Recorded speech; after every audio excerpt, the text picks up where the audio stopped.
N Chandrasekaran Tata सनचे chairman यांनी आज resignation केलं आहे आणि माझ्या मते टाटासाठी ही एक गुड न्यूज आहे। टाटाचं स्ट्रक्चर कसं आहे की सर्वात पहिले येतं वरती टाटा ट्रस्ट, जी ओनरशिप कंपनी आहे त्यांची। त्यानंतर त्याच्या खाली आलं टाटा सन्स, जी एक्झिक्युशन कंपनी आहे, आणि टाटा सनच्या खाली टाटाच्या सगळ्या कंपन्या आल्या, जसं की TCS, Tata motor, Tata Elxsi, Titan, Trent, या सगळ्या कंपन्या खाली आल्या। Tata trust ownership company, Jamshedji Tata, त्यानंतर डी टाटा, त्यानंतर JRD टाटा, रतन टाटा यांच्या काळामध्ये जो टाटा ट्रस्टचा चेअरमन राहायचा तोच टाटा सनचा चेअरमन राहायचा। ठीक आहे, म्हणजे एक्झिक्युशन एकाच हातामध्ये राहायचं। नंतर कसं आलं की रतन टाटा यांचं थोडंसं नेचर हे फिलॉन्थ्रॉपिस्ट होतं, म्हणजे देऊन टाकणे सगळ्यांना। तर त्यांनी काय केलं की सायरस मिस्त्री यांना टाटा सनचं चेअरमन, जो पहिल्यांदा टाटा नसताना सुद्धा तो त्याचा चेअरमन झाला, असा सायरस मिस्त्री बनला।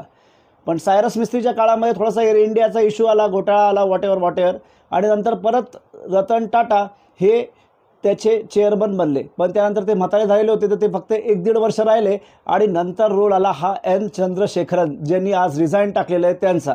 2017 साली हे चेअरमन बनले आणि पुढे रतन टाटा पासआउट झाले, नोवेल टाटा आले।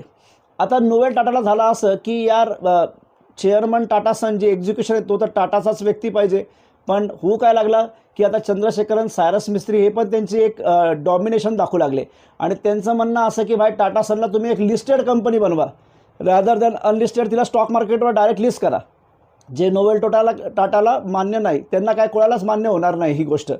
तर तो इश्यू तिथं झाला, आणि मग या डिस्प्यूटमध्ये सर्वात पहिले सायरस मिस्त्री केले, आणि आज एन चंद्रशेखरन देखील गेले आहे। तर आय थिंक ही टाटाबद्दल गुड न्यूज आहे। कशी आपण पाहूया। Point number 1, centralisation. कसं आपल्या शरीरामध्ये मेंदू हा एकच आहे, एकच व्यक्ती डिसिजन घेतो, तसं व्हायला काय पाहिजे टाटामध्ये की नोवेल टाटा हा एकमेव, म्हणजे टाटा ट्रस्ट इनी डिसिजन्स घ्यायला पाहिजे, रादर दॅन 2 बॉड्या तयार झाल्या, तर 2 बॉड्या तयार झाल्या तर फियास्को होतो। तर तो जर का हटला तर एन चंद्रशेखरन रूपाने तो आज हटलेला आहे। आणि पॉईंट नंबर 2, एन चंद्रशेखरनचं आजपर्यंतचं काय कारकिर्दी आहे। टायटन आणि ट्रेंट हे 2 शेअर सोडले जे बऱ्यापैकी चालले, तर बाकीचे पाहिलं आपण टाटा ग्रुपचे शेअर मागच्या 10 वर्षामध्ये फियास्को आहे। तर त्यामुळे एक सक्षम नेतृत्व पण येणं आवश्यक आहे। आणि पॉईंट नंबर 3, की आजचा काळ जो आहे AIचा काळ आहे, आणि AI जो रिव्होल्यूशन पाहिजे अशा व्यक्तीकडे नेतृत्व जाईल तेवढं बेटर राहील। तर तुम्हीच कमेंट बॉक्समध्ये टाका की ही न्यूज बेटर आहे या वर्स्ट आहे। What is the future of Tata.